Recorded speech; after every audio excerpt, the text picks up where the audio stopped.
The fourth year of the full-scale war, the war that Vladimir Putin and his entourage unleashed on Ukrainian soil. The heroic resistance of the Ukrainian Armed Forces and the entire Ukrainian people in the fight for the freedom continues. Greetings, this is Front News. With you is Vladimir Timoshenko. In the next 30 minutes, you will find the truth about the war, which our journalists are uncovering from the hottest combat zones. Well, are you ready? Then we begin.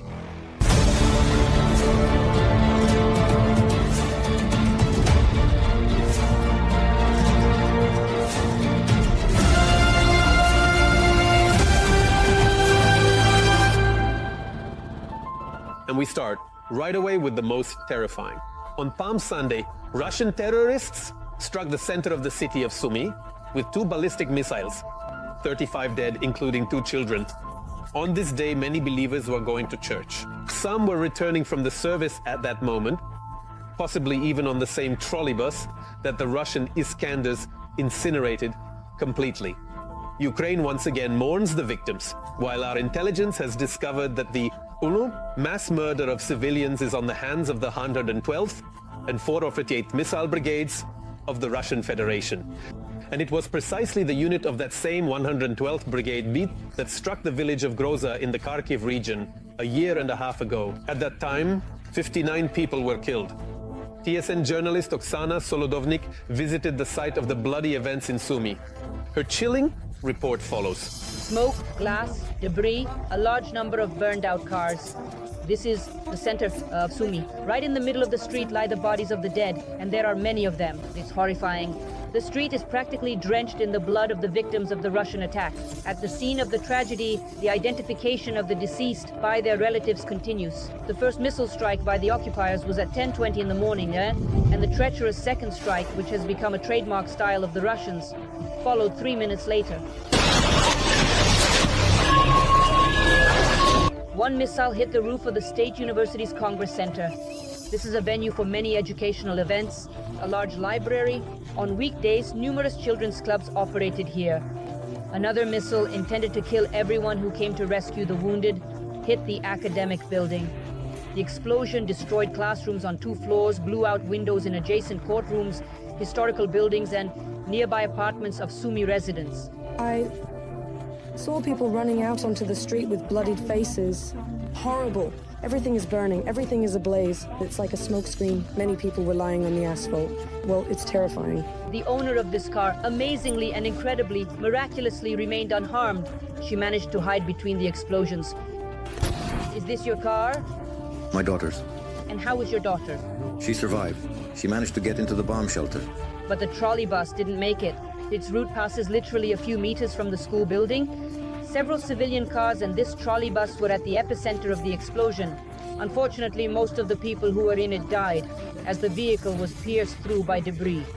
Rescuers and police officers who extricated the body of the deceased trolley bus driver and another woman say that they had no chance of survival, as the Russian missile was specifically designed to destroy the unprotected people. Examinations are being conducted to check what kind of munitions were used. But it is already visibly apparent on the walls that these were shrapnel elements, and most likely it was a ballistic missile with cluster munitions, intended to destroy personnel. People were returning from church. Today is a major holiday, and the enemy delivered such a criminal strike. The number of casualties was increasing by the minute, eyewitnesses report. People were dying from blood loss in the arms of passers-by, who were providing assistance.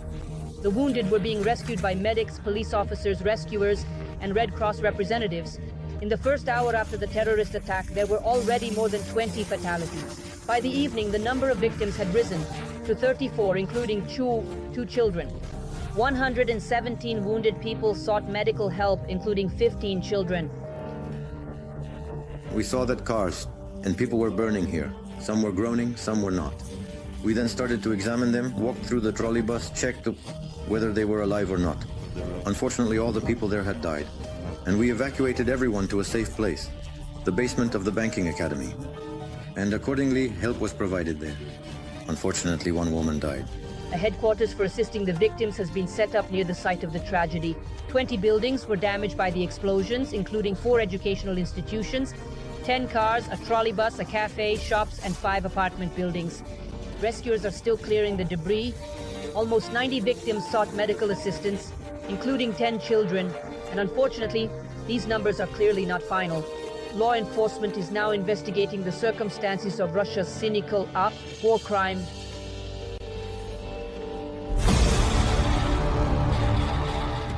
In general, both President Zelensky and Commander-in-Chief Syrsky have spoken about the Kremlin's aggressive plans regarding Sumy and Kharkiv regions.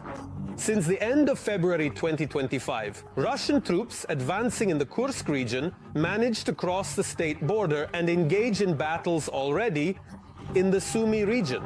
It was there that TCR military correspondent Andriy Tsaplienko visited. So, Juan, will Putin storm Sumy and the nearby settlements? This is exactly what the next report is about. From these positions, you can see the border that the Russian horde is trying to break through. Behind us is Sumy, where the Russian army recently killed dozens of people. No. And at the end, someone changed. But Ukrainians have something to fight back with. The Ukrainian command acknowledges that the Russians will try to launch an offensive both in the Kharkiv region and here, in the Sumy region. They are trying to break through the Ukrainian defense, and the artillerymen of the 47th Brigade are feeling this intensely. Now, in just one day, a Paladin gun can fire up to 100 shells at enemy positions. The Russian-Ukrainian border in the Sumy region has turned into one of the most intense sections of the front, say the fighters of the 47th. And since the counteroffensive at Robotyne, they have seen almost the entire line of combat contact. Perhaps the hardest part right now is here, in the Sumy direction. Our enemies are acting much more actively. There we were advancing, but here we are defending. This did not come as a surprise. The Russian group created to push Ukrainian troops out of the Kursk region is predictably trying to cross the border in the Sumy region. The enemy's assault groups are fighting for the Ukrainian villages of Zhuravka and Veselovka. They are losing a crazy number of soldiers to secure positions in Novenke and Basovka, which have already become a gray zone. The direction of their movement is obvious. The village of Yunakovka is a logistic stronghold of the Ukrainian defense. This is the north of the Sumy region. Scorched earth tactics.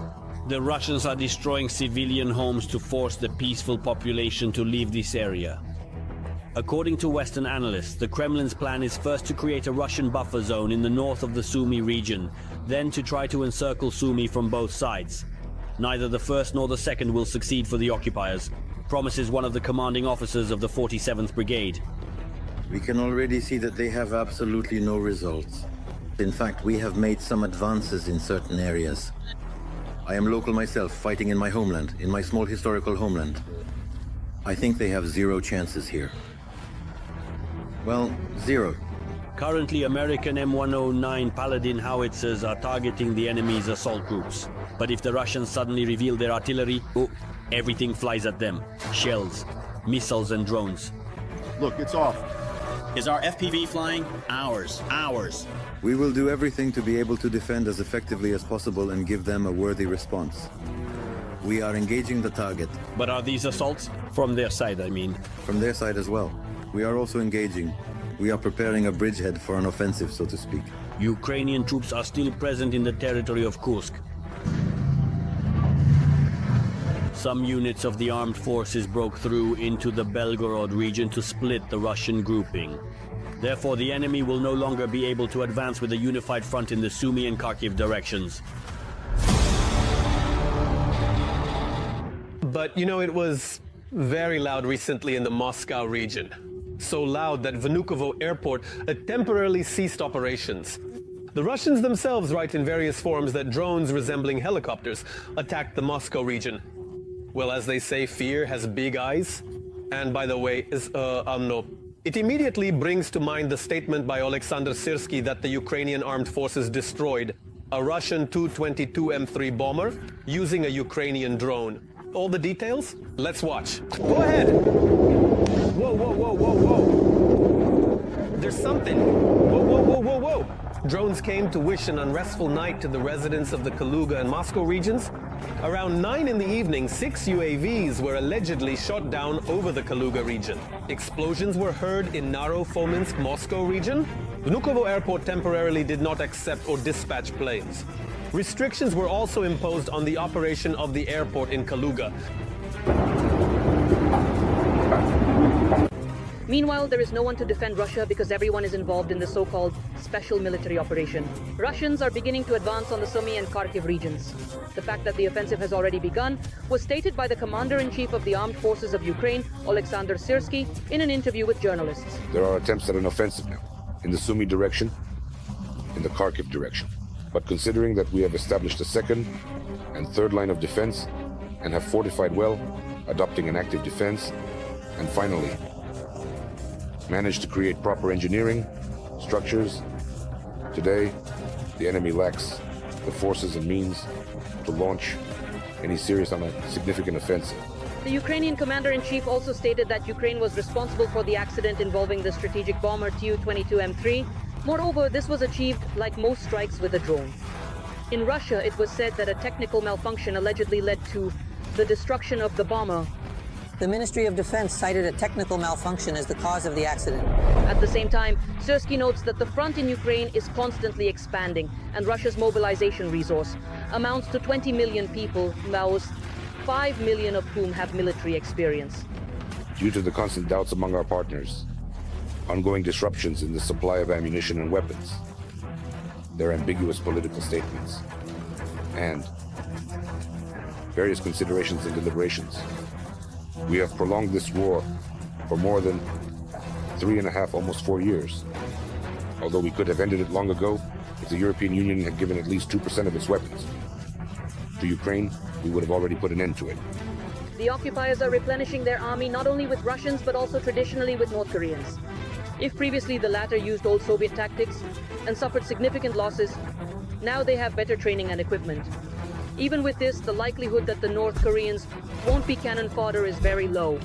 Only incompetent commanders who simply want to preserve the lives of some Russian soldiers recruit these North Koreans. A very big problem is the language barrier. Accordingly, it is very difficult to establish interaction with North Korean units. Hour by hour, dealing with Russia doesn't get easier, as the Kremlin regime is very prone to fabrications. Not always successful, but they can certainly rattle nerves. This is exactly what they plan to do in the fall in Belarus, specifically by conducting the Zapad 2025 exercises. In my opinion, the situation might not develop favorably for the European Union. Lithuania, Estonia, Latvia. That's 60,000 if he mobilizes and gathers them for exercises. As it was, they gathered 150,000 for exercises around Ukraine. For 2 months, they then set up logistics, cleared all border hospitals, sub-hospitals, organized their logistics, and within 2 months, they advanced into